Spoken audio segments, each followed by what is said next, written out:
சிறுவன் கடத்தல் வழக்கில் பூவை ஜெகன்மூர்த்திக்கு உச்சநீதிமன்றம் ஜாமீன் வழங்கி உத்தரவிட்டுள்ளது. இந்த வழக்கில் முன்ஜாமீன் கோரி அவர் தாக்கல் செய்த மனுவை உச்சநீதிமன்றம் சற்று நேரத்திற்கு முன் விசாரித்தது. இதில் ஏற்கனவே இந்த ஜாமீன் மேல்முறையீடு மனு மீது பதிலளிக்க தமிழ்நாடு அரசுக்கு உத்தரவிட்டிருந்த நிலையில் அவருக்கு முன்ஜாமீன் வழங்கி உத்தரவிட்டுள்ளது. மேலும் இந்த 25,000 ரூபாய்க்கான சொந்த பிணை தொகையை செலுத்தவும் உச்சநீதிமன்றம் அனுமதி வழங்கியுள்ளது.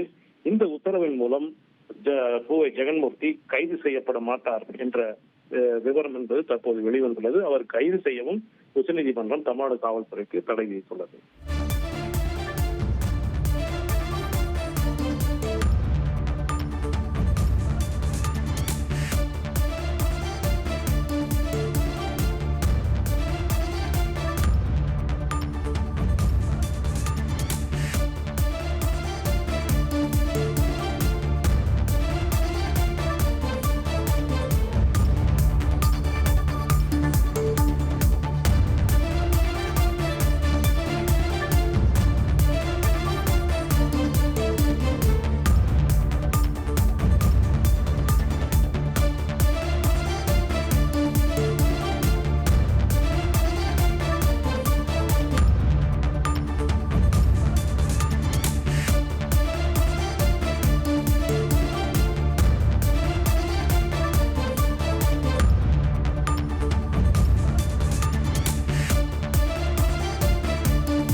தந்தி டிவியை உங்கள் கேபிள் டிவி ஆபரேட்டரிடம் இலவசமாக கேட்டு பெறுங்கள்.